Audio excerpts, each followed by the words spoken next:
The House will come to order. Members, please take your seats. Head page.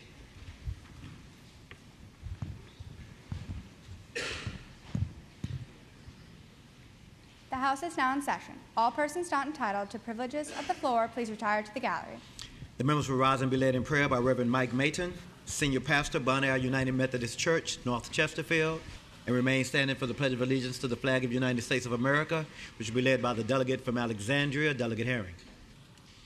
Shall we pray? Almighty God, whom we know by many names, fill each of these individuals working here today and this collective body, this House of Delegates, with your righteousness to guide their lives and direct their paths. Your sacred scriptures tell us that righteousness is not just one that turns their face to the east or the west, simply outward signs, but is genuine belief, the practice of faith in you. Fill us, O Holy One.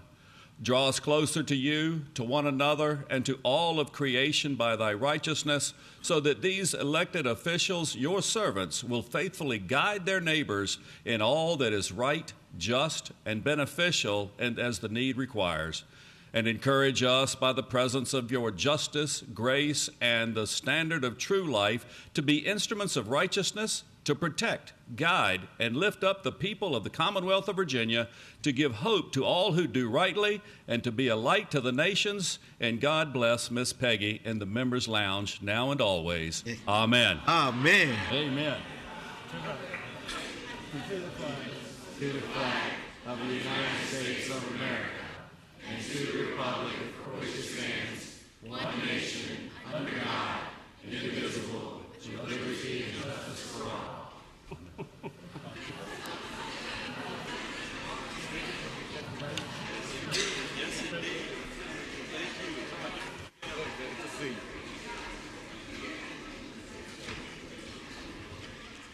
The members will answer the roll call by indicating their presence on the electronic voting board.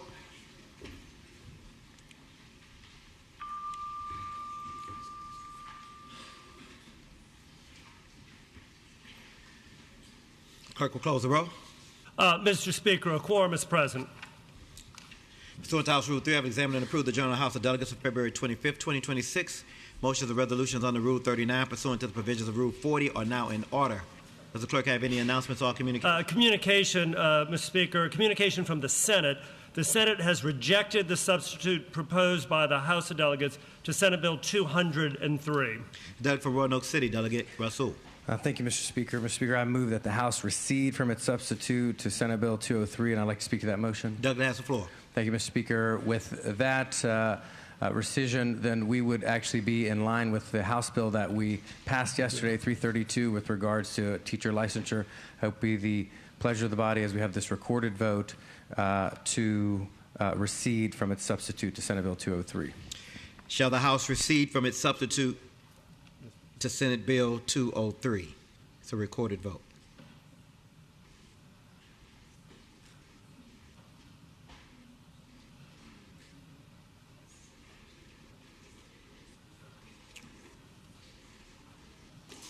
Mr. Speaker. Pardon? Delegate from Scott County, Delegate Kilgore. Mr. Speaker, would the gentleman, can I ask a question at this stage? Delegate yield? I yield. Delegate yield. Could the gentleman tell me what the vote was when it passed the House? Yes, thank you. So the House Bill 332 passed unanimously. So nothing is happening here. We're actually taking the Senate language, Mr. Speaker. So they'll be happy with that, but that puts both bills in line.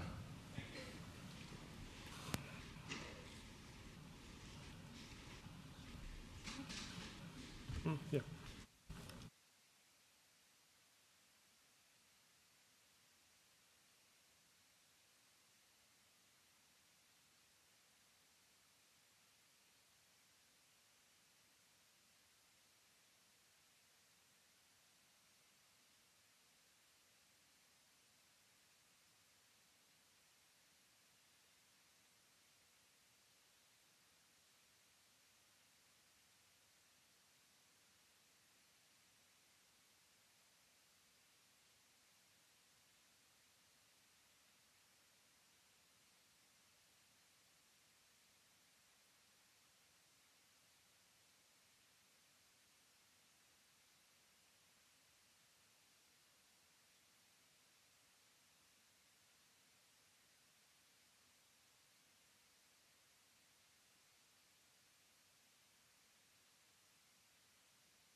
Clerk will close the roll. Ayes 97, no 0. Ayes 97, no 0. The motion is agreed to. Mr. Speaker, in this first portion of the morning hour, pursuant to House Rule 40, the Speaker asks you use your request to speak button for the agenda items listed up at reference on the voting board. Delegate from Fauquier County, Delegate Weber. Thank you, Mr. Speaker. Mr. Speaker, I rise for an introduction. Delegate has the floor. Thank you, Mr. Speaker. Mr. Speaker, the gentleman who gave the prayer today, Reverend Mike Mayton, is a lifelong Virginian who currently serves as pastor of Bon Air United Methodist Church. He has served numerous Methodist churches across the Commonwealth, Newport News, Winchester, Stevens City. He holds degrees from Wesley Theological Seminary, Christopher Newport College, and went to York High School in Yorktown, Mr. Speaker. His wife, Cheryl, is retired from the Virginia Department of Education, and his daughter is currently pursuing her master's in psychology at Liberty University.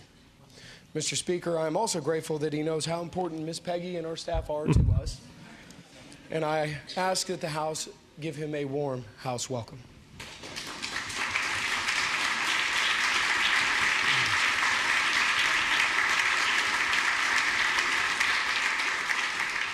Welcome, welcome, Reverend Mayton. Welcome to the Capitol. The delegate from Chesapeake, Delegate Leftwich. Thank you, Mr. Speaker. I rise for a motion. The delegate has the floor. Thank you, Mr. Speaker. Mr. Speaker, I ask that we take up House Joint Resolution 177 on page 40 of the calendar out of order. Clerk will report a resolution. House Joint Resolution number 177, celebrating the life of the Honorable Barry D. Knight. Delegate from Chesapeake, Delegate Leftwich. Thank you, Mr. Speaker. Speaking briefly to the motion. The delegate has the floor. While my heart would like to say a lot more about Delegate Knight, there's been much already said. And so at this juncture, what I'd simply say is that we want to try to get this resolution signed by everyone so that we can present it to the family this weekend. You have until 5 o'clock this afternoon to do that. An electronic invitation is going out to everybody in both chambers, and my staff has been going around every office. So please make an effort to sign that. It'd mean a great deal to the family. And so with that, Mr. Speaker, I ask that the resolution pass. The delegate from Chesapeake, Delegate Leftwich, moves the adoption of House Joint Resolution 177, and that when the House adjourns today, it adjourn today in the honor and memory of Barry D. Knight. All those in favor shall rise.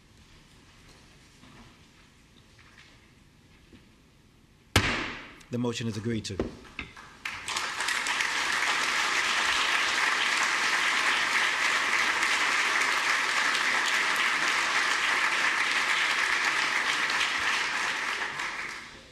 Delegate from Chesterfield, Delegate Gartner.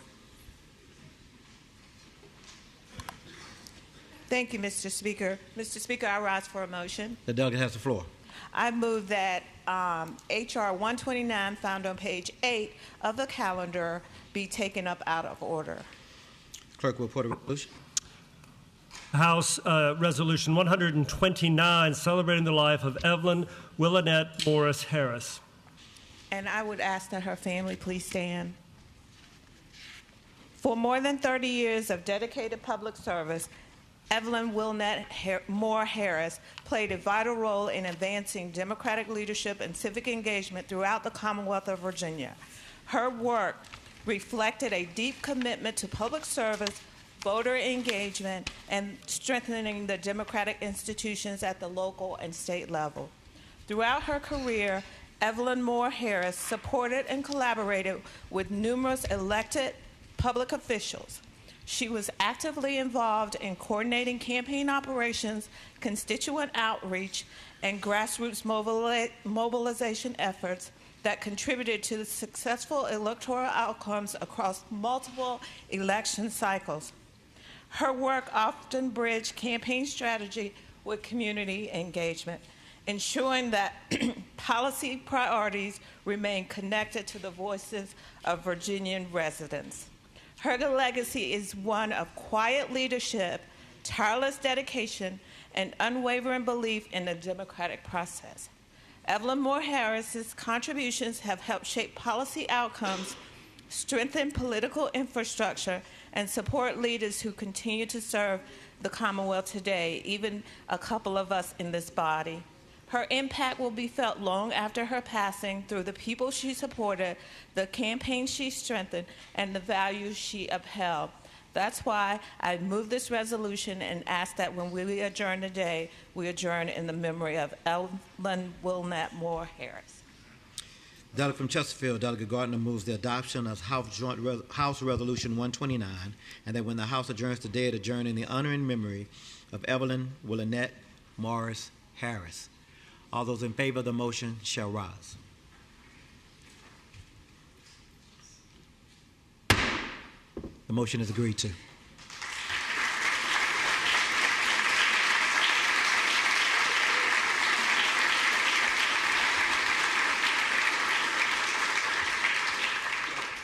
Delegate from Lynchburg, Delegate Walker.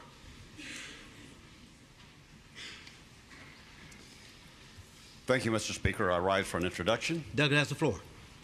Joining us in the gallery today is Brookville High School Political Science Club, and I ask if they stand to be recognized. Led by their teacher, Mr. Aaron Scott, and their school board member, Ann Parker, these bright young people are from Campbell County, and they represent the future of Virginia. They're here today to learn more about the work that we do at the Capitol and to hear from legislators. I've been fortunate to visit their club and hear from these students about issues that concern them. Their thoughtful questions and interest in work that we do are a reminder of the next generation that are paying attention. Mr. Speaker, they're preparing to lead the Commonwealth. If you see them around the Capitol today, make sure you say hello to the Brookville Bees from Lynchburg, Virginia. I ask that you give them a nice house welcome today. Thank you, Mr. Speaker.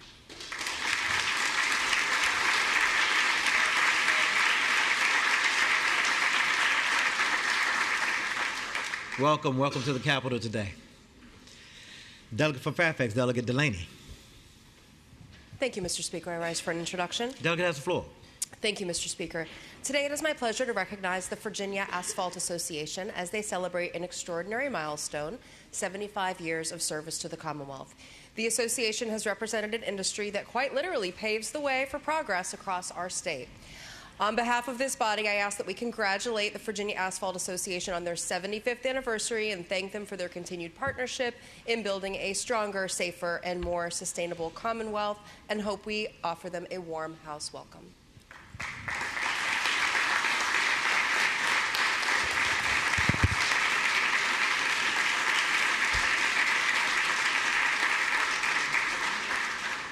Welcome to the Capitol today. Delegate for Hanover, Delegate Fowler. Thank you, Mr. Speaker. I rise for the purpose of an introduction. Delegate has the floor. Thank you, Mr. Speaker. Mr. Speaker, members of the House, today in the gallery, we have a group of students from Patrick Henry High School in western Hanover County. The PH Patriots are here with their government teacher, Mr. Keith Braxton. Mr. Speaker, I'll ask that our guests from Patrick Henry High School please stand. Yeah. Mr. Speaker, Patrick Henry High School is in many ways is the heart and soul of western Hanover County. In the 1960s and 70s, there were only two schools in Hanover County, Mr. Speaker, Patrick Henry and their cross-country rivals, Lee Davis High School. The rivalries were intense, but the competition was important to both schools. Mr. Speaker, Patrick Henry High School enjoys strong academic, music, and athletic programs, as well as an exceptional NJROTC program. Mr. Speaker, I'd ask the members to please join me and give our guests from Patrick Henry High School a warm house welcome.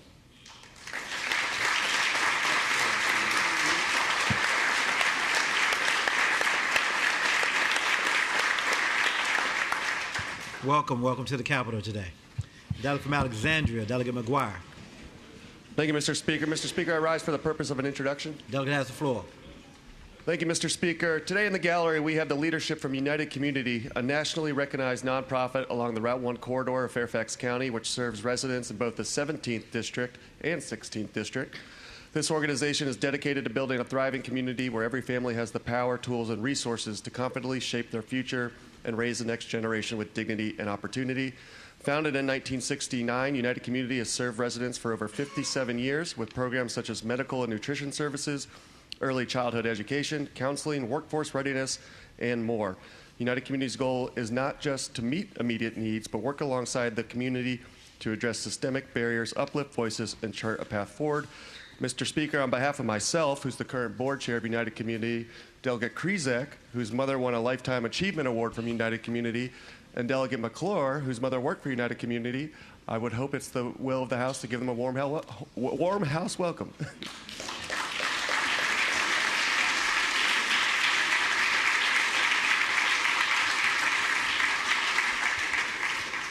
Welcome to the Capitol today. The delegate from Shenandoah, Delegate Pence.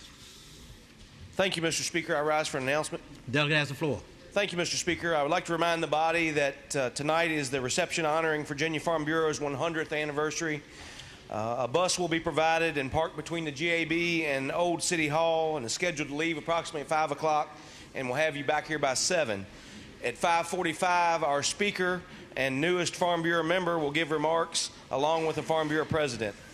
Please join us for the event celebrating Virginia agriculture. Thank you. The delegate from Suffolk, Delegate Clark. Mr. Speaker, I rise for a motion. The delegate has the floor. Mr. Speaker, I move that the House take up out of order H.R. 158, found on page 9 of today's calendar. Clerk, report a resolution. House Resolution 158, commending the Epsilon Iota Lambda chapter of Alpha Phi Alpha Fraternity Incorporated. Delegate from Suffolk, Delegate Clark. Mr. Speaker, I move the adoption of the resolution and request to speak to the motion. The delegate has the floor. Thank you, Mr. Speaker and members of the House. I rise today to recognize and commend an organization whose legacy of service has strengthened families, empowered young people, and uplifted communities across Southeast Virginia for 3/4 of a century. The Epsilon Iota Lambda chapter of Alpha Phi Alpha Fraternity Incorporated. Oh, y'all are already standing. I was about to tell y'all to stand. Founded on October 1st, 1950, and inspired by the enduring principles of Alpha Phi Alpha Fraternity Incorporated: scholarship, service, and brotherhood. This distinguished chapter was established by visionary men who recognized the need for organizing mentorship, civic leadership, and community engagement in Suffolk and Smithfield. With the support of the Zeta Lambda chapter of Alpha Phi Alpha Fraternity Incorporated and under the leadership of the first president, W. Lavelle Turner, the chapter began its legacy that continues to thrive today. For 75 years, the Epsilon Iota Lambda chapter has been a steadfast pillar in Franklin, Isle of Wight, Southampton County, Sussex County, Smithfield, and neighboring communities.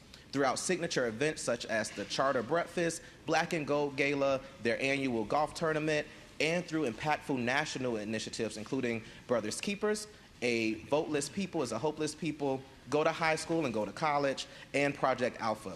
The chapter has demonstrated what sustained commitment to service truly looks like.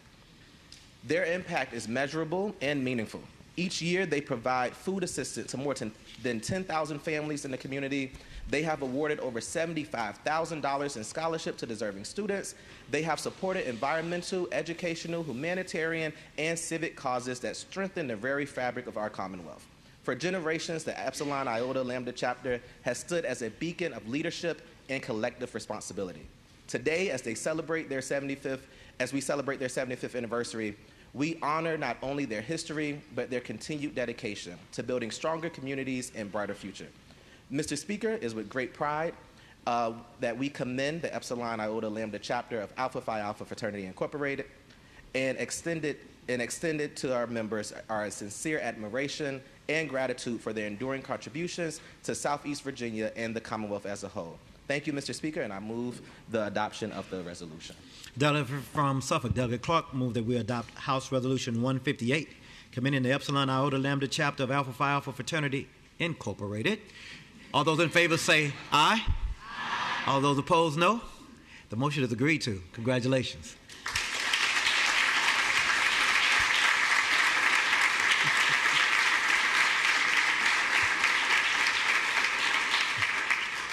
The delegate from Chesapeake, Delegate Lethbridge. Thank you, Mr. Speaker. I rise for introduction. The delegate has the floor. Thank you, Mr. Speaker. Today in the gallery we have representatives of Farmers Bank. And Farmers Bank, if y'all could please rise.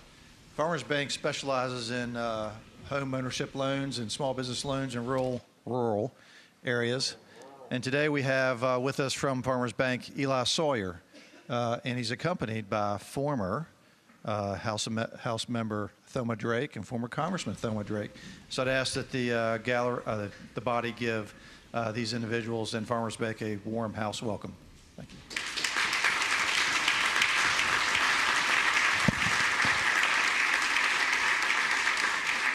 Welcome to the Capitol, and good to see you, Congresswoman, or delegate, or whatever all the titles you've had. Welcome back. The delegate from Richmond, Delegate Carr. Thank you, Mr. Speaker. I rise for a motion. The delegate has the floor. Thank you. I move that we take H.R. 176 on page 42, and that we take it up out of order, and I move its adoption. Clerk will report a resolution. House Resolution number 176, commending Tom Kirkland, optician. The delegate from Richmond City, Delegate Carr, move that we adopt House Resolution 176. All those in favor say aye. All those opposed, no. The motion is agreed to. Pursuant to House Rule 30, the General shall reflect that the following members are away on pressing personal business and are granted leave from today's session. Delegate Williams. The clerk will announce the next order of business. Mr. Speaker, the second portion of the morning hour is reserved for the announcement of member requests to move legislation from any uncontested block over to the regular. There are three on that first category on today's calendar. Senate bills, third reading, uncontested calendar, pages 1 and 2, Senator SB 303 by Senator Jordan, Senator French's SB 385, and Senator Cypher's SB 462. All of those are out of the uncontested calendar block over to the regular calendar at the request of Delegate Tran. Clerk will announce the next order. Third portion of the morning hour reserved for member requests for legislation to go by for the day. Mr. Speaker, I'm not aware of any such requests today. Clerk will announce the next order. Mr. Speaker, on this budget day, the fourth and final portion of the morning hour is reserved for member requests for points of personal privilege. Speaker, kindly ask you to use your request to speak button to get into the queue.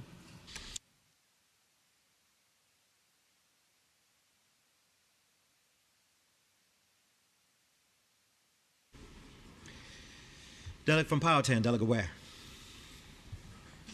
Thank you, Mr. Speaker. I rise for a point of personal privilege. The delegate has the floor. Thank you, Mr. Speaker. I rise to speak to a bill that will shortly come before us. And ladies and gentlemen of the House, please allow me to meditate with you as a student of history and for over 30 years, a teacher of history to high school students of every complexion. I offer the following observations as a contribution to Black History Month. And I note that my great-great-grandfather was a colonel, the colonel on the 44th Massachusetts. He led troops in the War of 1861 in both North and South Carolina. After his service in the field, he became a military advisor to the legislature of his home state. That Union officer's comrade and friend was Charles Francis Adams, Jr., who was the grandson and great-grandson of U.S. Presidents John Quincy Adams and John Adams, respectively. Charles Jr. served with distinction at Gettysburg and then was named colonel of the fabled 5th Massachusetts Colored Volunteer Cavalry. To add to the drama, Colonel Adams' father was Mr. Lincoln's U.S. minister to Great Britain, and he was instrumental in preventing the United Kingdom from siding with the Confederacy. You see, then, these men were opposed to Virginia in 1861. And yet, it was Charles Francis Adams, Jr., who in 1907 was asked to give the centennial address on the birth of none other than Robert E. Lee at Washington and Lee University here in Lexington.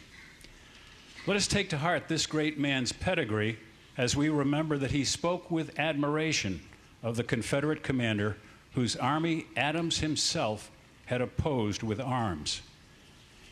Indeed, Adams declared that General Lee, in the manner of his surrender at Appomattox, did nothing less than, and I quote, save the country, end quote, North and South. Saved us, Adams meant, from further years of bloodshed and division. At a later speech, Adams confessed that had he been in Lee's position in 1861, he would have done as Lee had done, side with his state, in opposition to the federal government. For in its essence, Adams believed the war was about sovereignty, where it rested, either in Washington or in the capitals of the individual states. That is why many refer to that tragic conflict as the war between the states. But it was also a civil war. It was a civil war because it was a war between cousins. In this, the teacher in me calls our attention to the English Civil War of the 1640s, when Oliver Cromwell led an army that defeated Crown and Parliament and executed the very King of England. Not only before, but especially after that terrible conflict, the English who migrated to this country came either to New England, the land of the original Puritans, or to Virginia, home of the royal supporters known as, think of UVA, the Cavaliers. Kevin Phillips, in a work entitled The Cousins' War, traces America's rise to international greatness to the combined effects of the English Civil War, the American Revolution, again, English fighting English, and our Civil War, emphasizing that these wars and their outcomes combined to forge the crucible in which, for example, black history became possible and has risen to new heights today in this very chamber. Soon we will take up Senate Bill 636, proposing to remove the McGuire, Smith, and Jackson monuments from Capitol Square. But have you ever stopped to read the inscription on the Jackson statue? I ask because the Jackson statue was not paid for by Virginians or Southerners. The inscription reads, "Presented by English gentlemen as a tribute of admiration for the soldier and patriot Thomas J. Jackson," done in 1875, just over 150 years ago. The story of Jackson becomes even more compelling because the stained glass window behind the pulpit of Fifth Avenue Presbyterian Church in Roanoke is a memorial to Jackson and quotes his dying words, "Let us cross over the river and rest under the shade of the trees." That church is a black church whose early pastor was the son of parents who were taught the Christian faith and taught to read by then VMI professor Thomas Jonathan Jackson. As a lady of the church remarked to the press a couple of years ago, Jackson was a man of Christ. And as the pastor of that church conceded, the story of Jackson is complicated, his word. The complications, the ironies, the imperfections of every individual and of all history was the central tenet, the complicated truth that I emphasize to students in all my classes, and which I would emphasize to all of us today. For example, we've recently heard much about the year 1619, as we should. But what I ask my students of 1519, 1419, 1319? For the answer, let's go even further back, 1,000 years. Historians estimate that starting around the year 650, some 7 centuries before Europeans explored Africa, and 10 centuries before West Africans were sold across the Atlantic to America, more than 18 million people from East Africa were enslaved by Arabs and taken across the Sahara Desert, the Red Sea, and the Indian Ocean. From 1525 onward, quote, 90% of Africans shipped to the New World were enslaved by Africans and then sold to Europeans. That last statistic is from a short commentary by Harvard professor Henry Louis Gates, Jr., and who, as older among us will know, is a distinguished scholar who is black. The title of his principal commentary in this area is Ending the Slavery Blame Game. Elsewhere, Professor Gates writes, and I quote, "Perhaps you, like me, were raised to think of the slave experience primarily in terms of our black ancestors in the United States. Well, think again," wrote the professor. Starting in 1525, 12.5 Africans were shipped to the New World. 10.7 million survived the passage. And here I'm quoting Professor Gates again. And how many of these 10.7 million Africans were shipped to North America? About 388,800, a tiny percentage. Professor Gates concludes, the sad truth is that the conquest and capture of Africans and their sale to Europeans was one of the main sources of foreign exchange for several African kingdoms for a very long time. In other words, he concludes, and again I quote, we must attribute responsibility and culpability where they truly belong, to white people and black people on both sides of the Atlantic. The patron of the bill, soon to be before us, has said that he does not want children visiting Capitol Square to see, quote, inappropriate monuments to grotesque people. But do we remember, hearkening back, Oliver Cromwell, the Englishman who defeated Parliament and killed a king? Outside Britain's very Houses of Parliament in London is a towering monument to that one-time enemy of the crown, Oliver Cromwell. So let us indeed add to Capitol Square a monument to another great Virginian, Booker T. Washington.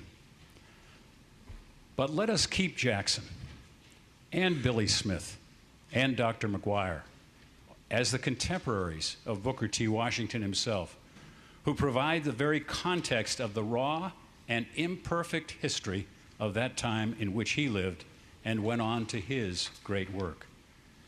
In a similar vein, the patron of a principal bill concerning VMI has denounced men such as Jackson as traitors. But my friends, in 1860, most Americans considered their state, not the federal union, to be their country. This was because the average soldier in the war on both sides had traveled not more than 20 miles from home. Historians call the war the summit of a tragic era because it forced men such as Jackson to choose between loyalties, to be a traitor to neither one, but to remain loyal to only one.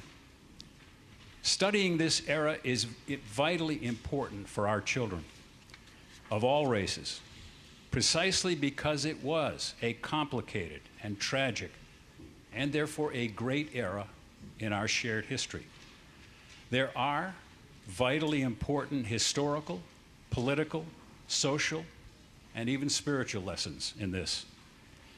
It is my suggestion that the only way we can give our children an understanding of history is by eschewing the simplistic slogans of our time and instead teaching our children how to delve into the context of the times that they are studying.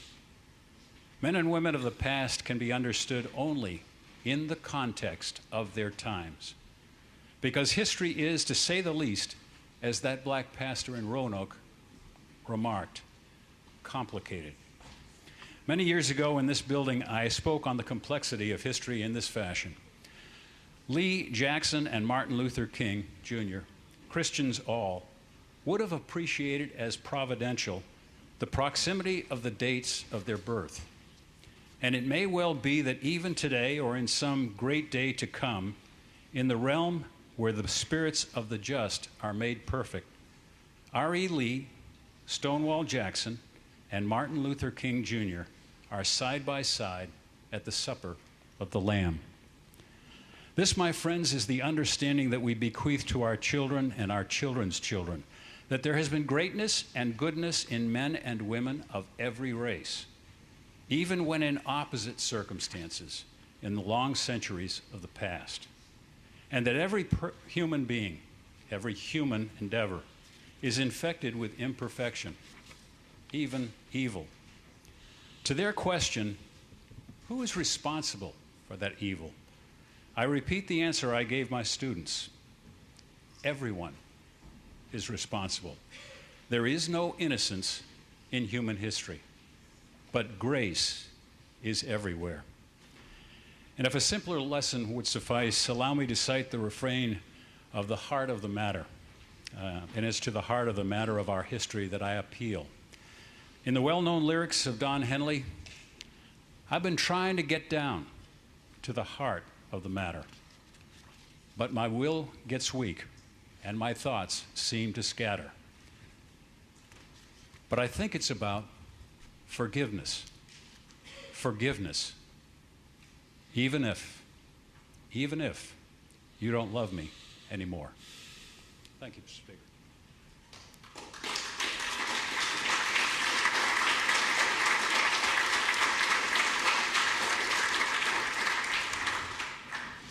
The delegate from Prince William, Delegate Maldonado.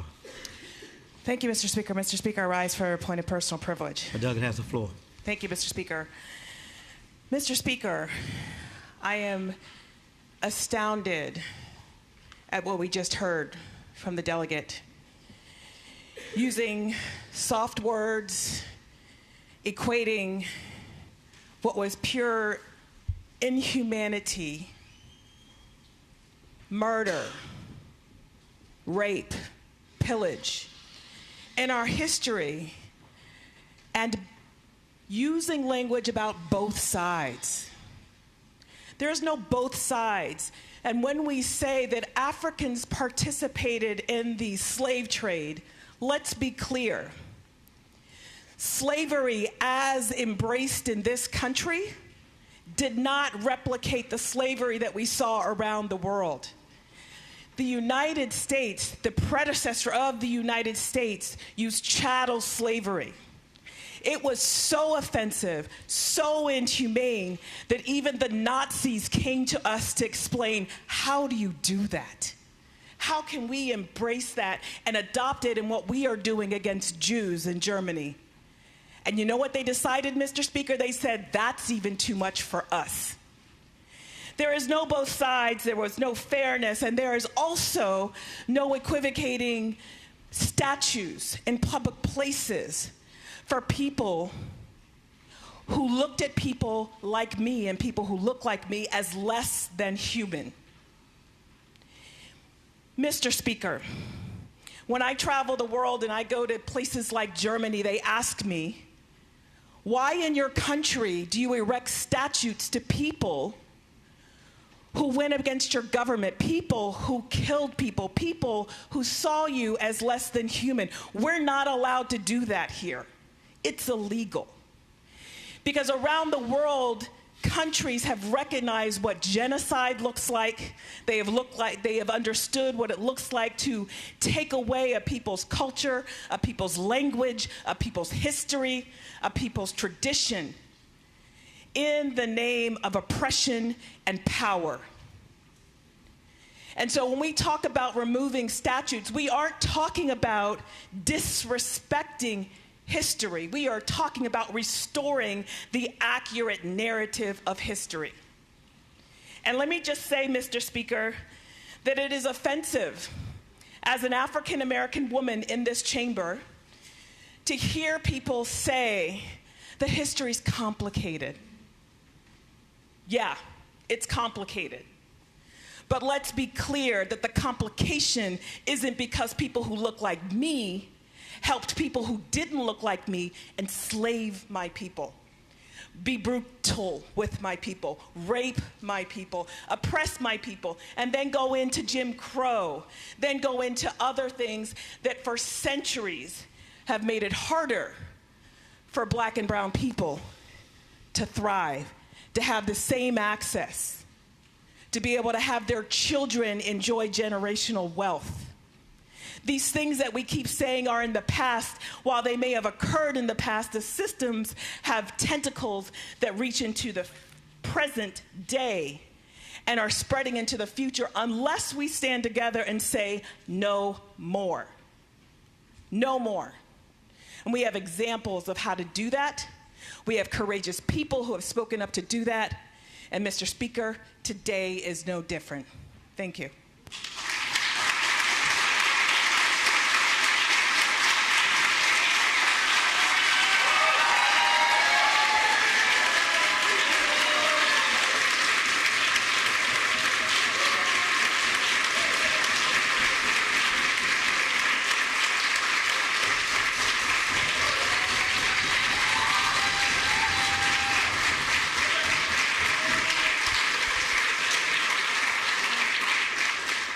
The delegate from Buckingham, Delegate Garrett. Thank you, Mr. Speaker. I rise to join my colleague from Prince William in saying no more.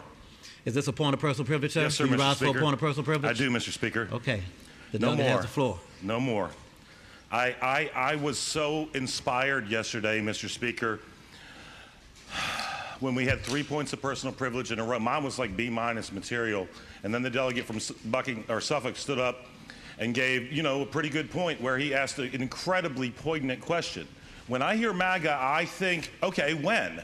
If we're going to make America great again, what do we want to go back to? And I thought that's a reasonable, fair question. And then my friend, I had tears in my eyes when I went over there to speak to the delegate from Norfolk, because I normally pray before a speech, dear God, help me do the best I can with the gifts that you've given me. And yesterday I was praying, dear God, take this thing and do with it what you want. I don't know why I was praying a different prayer, but I was. And so I haven't had the same life experience, Mr. Speaker, as the delegate from Prince William, and I acknowledge that, and I like her and I respect her. And I wasn't offended by the comments of the delegate of Powhatan, right? But what we started to have yesterday, Mr. Speaker, wasn't points of personal privilege. It was a discussion. It was a discussion about America. It was a discussion about race. And it needs to be had. I wish that everybody could have grown up with my dad, who went to a segregated school in Richmond, Virginia in the 1950s and 60s, and who told me almost with tears in his eyes of stuff that he saw as a little white boy that was indefensible. And that man also told me of the virtues of some of the people who Delegate Ware spoke of. And that man had people into our home who didn't look like him, and they had conversations at a dinner table that I needed to hear, so that we could say together, sincerely, I'm not trying to pick fights, no more. I said yesterday, Mr. Speaker, that the point of testimony isn't the testimony, it's what we learn from the testimony. So I think that this conversation is super, super important. I think it needs to be had, and I think that we need to own we own our country's history. But I'm going to focus on the plural here on purpose. First speech was, I said, if disenfranchisement was wrong, then it's wrong now. Then the delegate from Suffolk said, as a black man, and I hear MAGA, I wonder when you want to make America back to? Fair question. And then I hear a delegate from Norfolk say, shame on people who perverted my Bible, written to free all people, to use it to enslave some. Wow.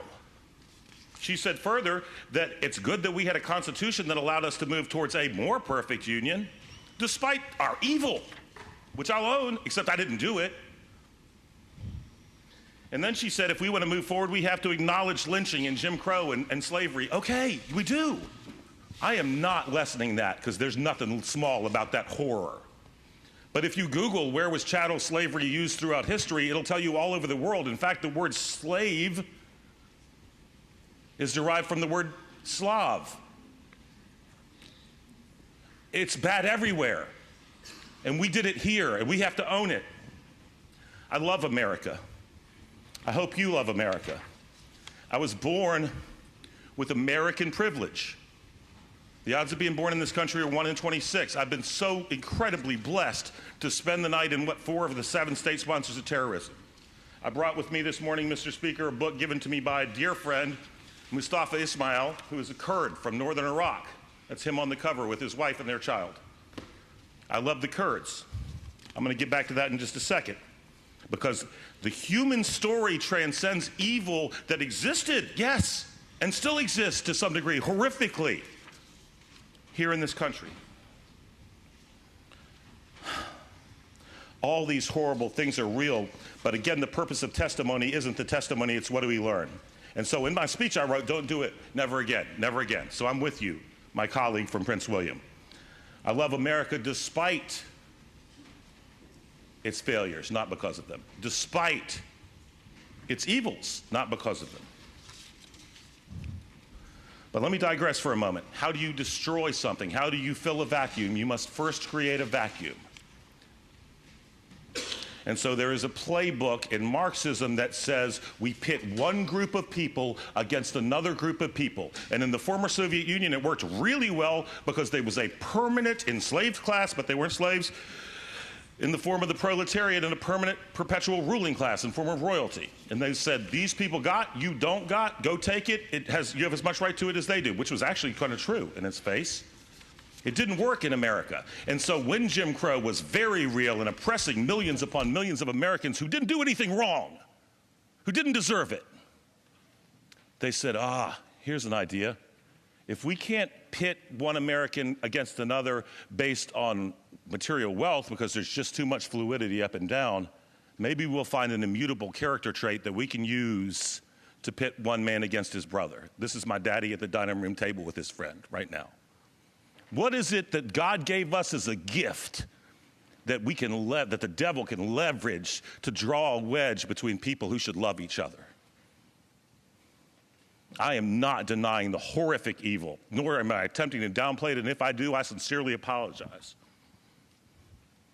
But they want to destroy America so that they can consolidate power. Indeed, Marxism has never failed, because it's failed everywhere it's been tried. It's never failed to consolidate ultimate and supreme power into the hands of a very few at the expense of the masses.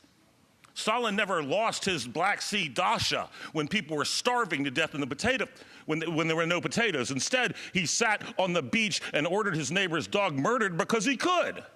And that too is injustice. So we have these people telling us that America's bad, bad, bad, bad. America has been bad, and America's been great. America has been great. When was America great?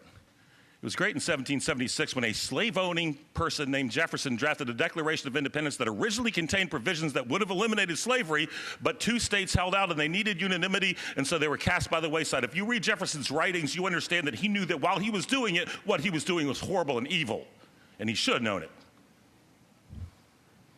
So it was great, but it was broken. I like to talk about the word more and more perfect union. It was great in 1791 when James Madison gave us a Constitution that created an apparatus by which we could make changes, right? Imperfect people, near perfect ideas. It was great in 1862 at Antietam when 23,000 Americans murdered one another, killed, wounded, and missing. In one day, the bloodiest day in American history.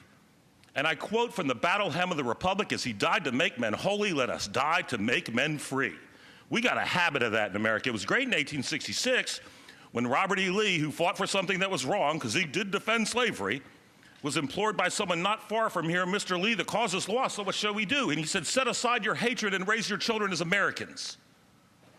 That's pretty awesome, considering what a failure he'd been in defending something that's indefensible. It was great in 1951 when a schoolgirl in Prince Edward County, Virginia, who was told no not just by her parents but by her teachers and by her clergy, said, "If my Uncle Vernon Johns is right when he reads all men are created equal, then how come some people are more equal than us?" and led the only student walkout led by a student to be amalgamated into Brown versus Board of Education. I love Barbara Johns. It was great in 1956 when the Supreme Court ruled in Brown. It was great in 1964 when the Voting Rights Act was supported almost unanimously by Republicans and propelled by a racist Democrat. Like, look up Lyndon Johnson. See, these people, they're complicated.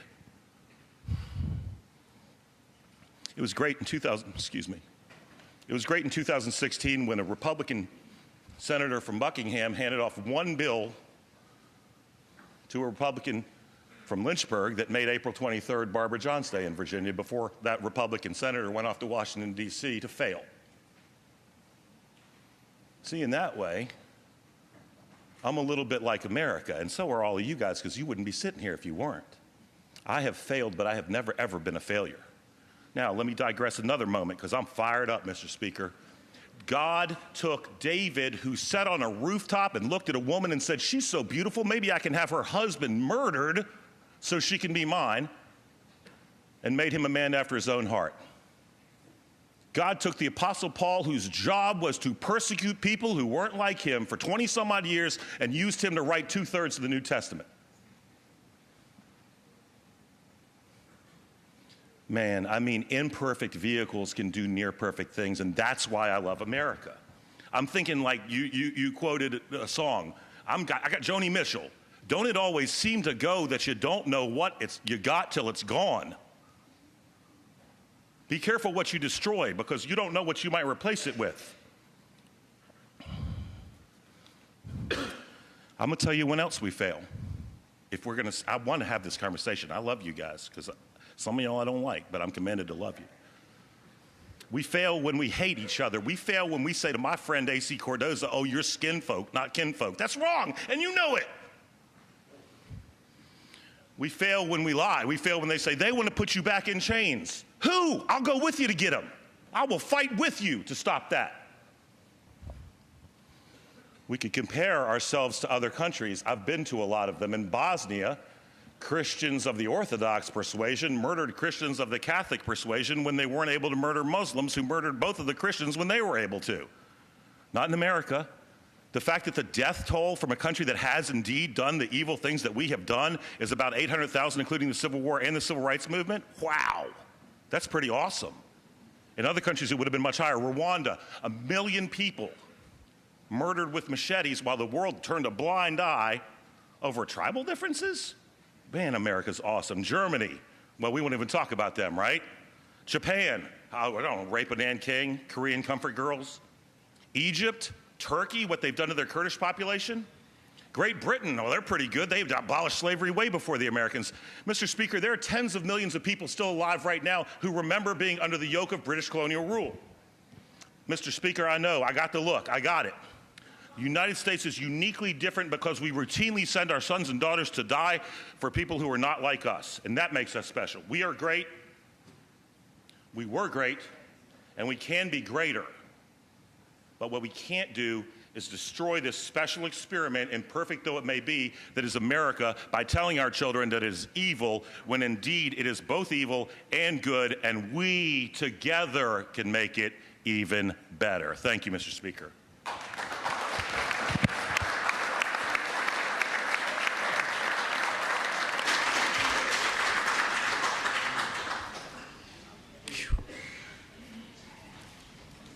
Delegate from Chesterfield, Delegate Doherty. Mr. Speaker, I ask that we return to the first morning hour for the purposes of an introduction. The delegate has the floor. Thank you, Mr. Speaker. I move that the House take up out of order House Joint Resolution 151 on page number 9 of today's calendar. Clerk, report a resolution. House Joint Resolution 151 commending Curtis Allen. The delegate from Chesterfield, Delegate Doherty. Mr. Speaker, I move the adoption of the resolution and I request to speak to the motion. Delegate has the floor. Thank you, Mr. Speaker. Can Curtis Allen and his friends and family with him please rise?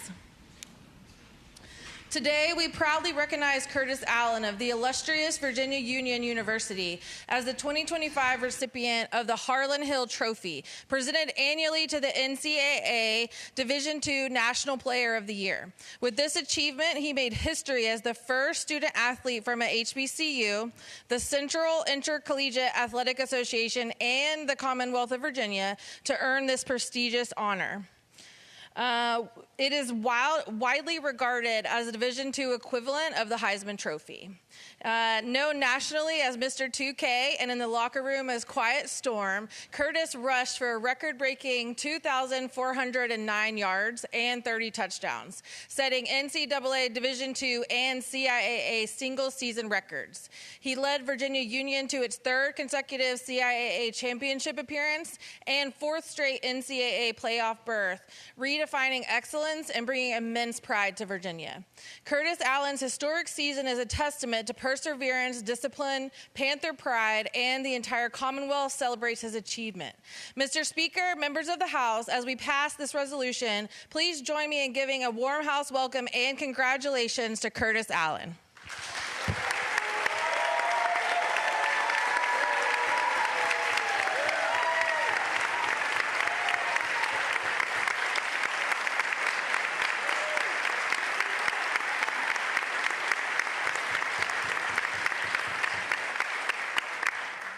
Delegate from Chesterfield, Delegate Doherty moves that the House adopt House Joint Resolution 151 commending Curtis Allen.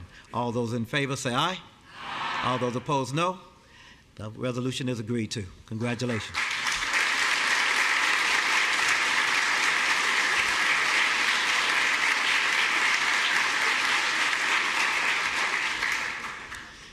Delegate from Hampton, Delegate Ward. Thank you, Mr. Speaker. Mr. Speaker, I ask permission to return to the first morning hour for introduction. The delegate has the floor. Thank you, Mr. Speaker. Mr. Speaker, joining us in the Capitol today are members, some of our labor friends who support and are the backbone of the data center industry. Several of them are in the gallery with us today, and I ask that they stand. Mr. Speaker, we have members of the International Brotherhood of Electrical Workers, IBEW Local 26, IBEW Local 666, IBEW 1340, IBEW Local 456, IBEW 80, and the Mid-Atlantic Pipe Fitters Association. These union members are instrumental in the construction and maintenance of Virginia's data center industry, which has invested $80 billion into this Commonwealth over the last 2 years and supports over 74,000 jobs. This labor organization has worked almost 30 million hours over the last decade building and establishing the data center industry in the Commonwealth. This has allowed thousands of Virginia households to rise into middle class with good jobs, higher wages, health care, and retirement benefits. Mr. Speaker, members of the House, please join me in welcoming to the Capitol the International Brotherhood of Electrical Workers.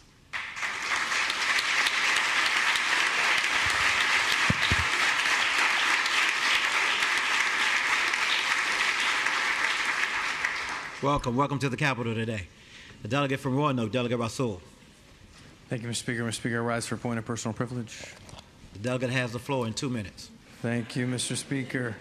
We walk in the shoes that come before us, Mr. Speaker. My predecessor, God rest his soul, was Delegate Ansley Ware. And I know that he was a mentor to several folks, including the chairman. He told me 3 things before I came down here. He said, first thing, for your first year, sit down and shut up. And now the freshmen are like, why didn't you tell us that, Sam?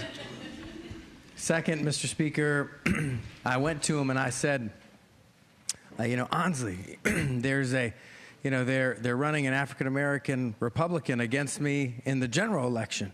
They're trying to divide the black vote. He said, let me tell you something about black voters. He said, of course people want to root for people who look like them. But he said, black voters do not want to be embarrassed, number one. And number two, they want people who carry their values. And I tell you that election night, we saw that through and through to his credit and his intelligence. And then lastly, Mr. Speaker, he said, there's a balance between being relevant and being right. And being right all the time, Mr. Speaker, actually is a point of privilege. It comes from a point of privilege when you get to just be from a certain part of society and feel like it doesn't matter what anyone else thinks. I have something to say. Mr. Speaker, many years ago, someone came into, we believe it or not, Roanoke, Mr. Speaker, has projects. I know people don't think about that, but there's some projects in Roanoke. We had a little convenience store next to one of the projects, and this young man came in and robbed my father. He came in, there was a little scuffle. He stole the money from the register. He had something, he was wearing something. But as he left, my father knew who the guy was. And my mom came in shortly thereafter, and she's like, oh, well, let's call the police. So she called the police, this, that, and the other. My dad was trying to play it down, and we didn't understand exactly why. Because he knew that mother of that young black man. He knew exactly how that family was going to be devastated over, I don't know, a couple $100. What was going to happen. He did everything he could. Well, court date came, Mr. Speaker. And wouldn't you know, that young black man walked into my dad's store. He's like, Ralph, I don't have a ride. My dad's like, I'll give you a ride. So the young man who had just, robbed my father a few weeks before gets in the car. They go to court. My dad does his best to talk everybody down. And that just shows, Mr. Speaker, how things are more complicated than we would have them believe. Many people would hear this story and talk about we need to be tough on crime. This young man needs to learn his lesson. But my father knew that mother, and that mother needed a break. And when Ansley talked to me about relevance and right, there's a time to be right, and there's a time to figure out how we're going to be relevant in improving society. And I'm appreciative of that, Mr. Speaker. And as we think about some of the difficult decisions that people of color, people from a variety of socioeconomic statuses, the decisions that they make, it's so easy for us to say, what's wrong with them? Why are they doing that? Why would they make that decision? I hope that we can challenge ourselves, most importantly, Mr. Speaker, in understanding our privilege, and hopefully that'll give us an understanding of where people are really coming from. Thank you so much, Mr. Speaker.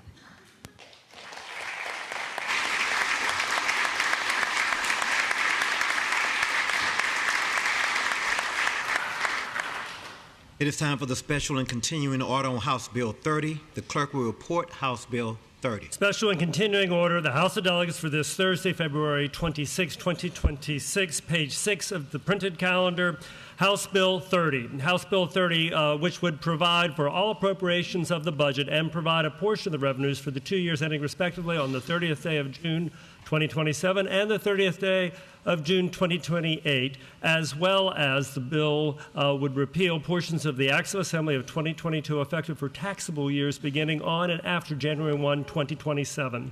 Legislation Report Committee on Appropriations with amendments. Those amendments are printed separately, available to members here in the chamber and to the public via the Legislative Information System. House Bill 30 is now before you. Delegate from Prince William, Delegate Torrey. Thank you, Mr. Speaker. Mr. Speaker, I'd like to briefly speak to House Bill 30. The delegate has the floor. Mr. Speaker, on yesterday, the director of the House Appropriations Committee gave a high-level presentation to both caucuses.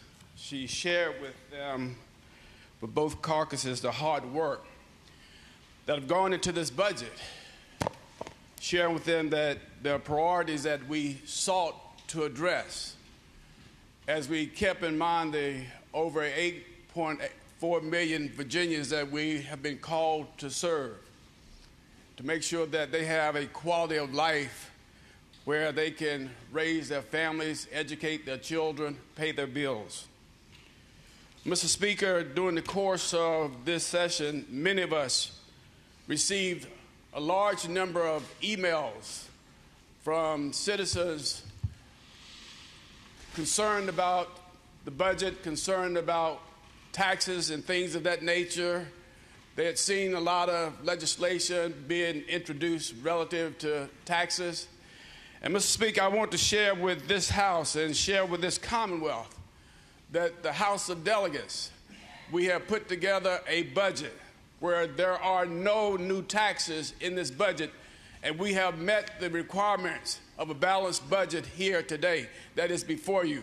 And it is my great hope that we all can appreciate and value the work that we've done as we've tried to represent you and as we've tried to represent the citizens of the Commonwealth. And with that, Mr. Speaker, I would request that the clerk report the committee amendments for which there is an objection.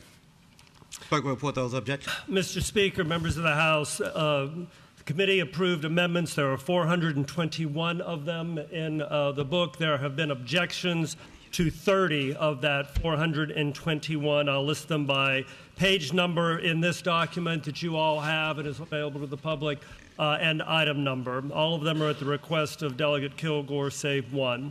Page 5, an objection was raised to item number 1, number 8H.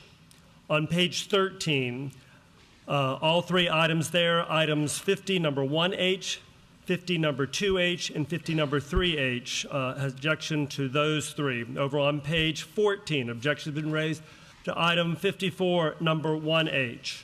On page 15, an objection has been raised to item 60, number 1H. On page 22, objection has been raised to item 77, number 4H. On page 33 of the committee amendments, an objection is raised to item number 102, number 6H. Moving to page 60, an objection to item 125, number 1H. Page 102, an objection has been raised to item 243, number 1H. On page 111 of the committee amendments, an objection is raised to item 278, number 3H. Page 119, an objection has been raised to item 290, number 1H. Page 144, objection to item 328, number 1H. Page 151, objection to item 352, number 1H. Page 152, an objection has been raised to item 352, number 3H. On page 155, an objection has been raised to item 359, number 1H. On page 163, an objection has been raised to item 369, number 1H.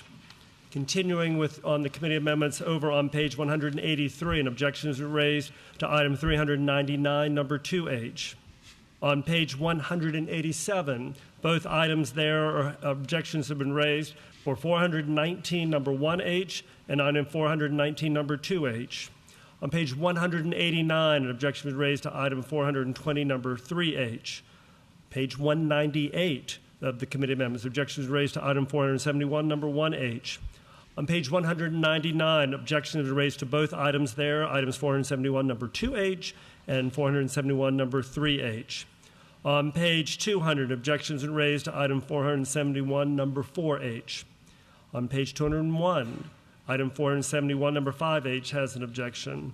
On page 206, item 491, number 1H. On page 214, objections are raised to item C-18, number 1H. That objection has been made by Delegate Wilt. On page 230, penultimately, objections are raised to item 4-5.04, number 1H. And lastly, an objection is raised to item 230, on page 235, an objection is raised to item 4-14, number 2H. Those objections, the rest of them are in a larger block. Are there further objections? The delegate from Prince William, Delegate Torian. Mr. Speaker, I move that the remaining committee amendments for which there is no objection be agreed to in block. Shall the remaining committee amendments for which there is no objection be agreed to in block? This is a recorded vote.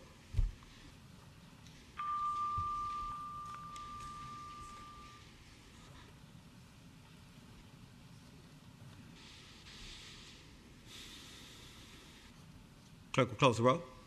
Ayes 89, noes 9. Ayes 89, noes 9. The amendments are agreed to. Clerk will now proceed. The delegate from Alexandria, Delegate Herring. Thank you, Mr. Speaker. Mr. Speaker, I rise for a motion. Delegate has the floor. Mr. Speaker, I move that the House stand in recess until 1:39. Delegate from Alexandria, Delegate Herring, moves that the House stand in recess until 1:39. All those in favor say aye. All those opposed, no. The House is in recess until 1:39.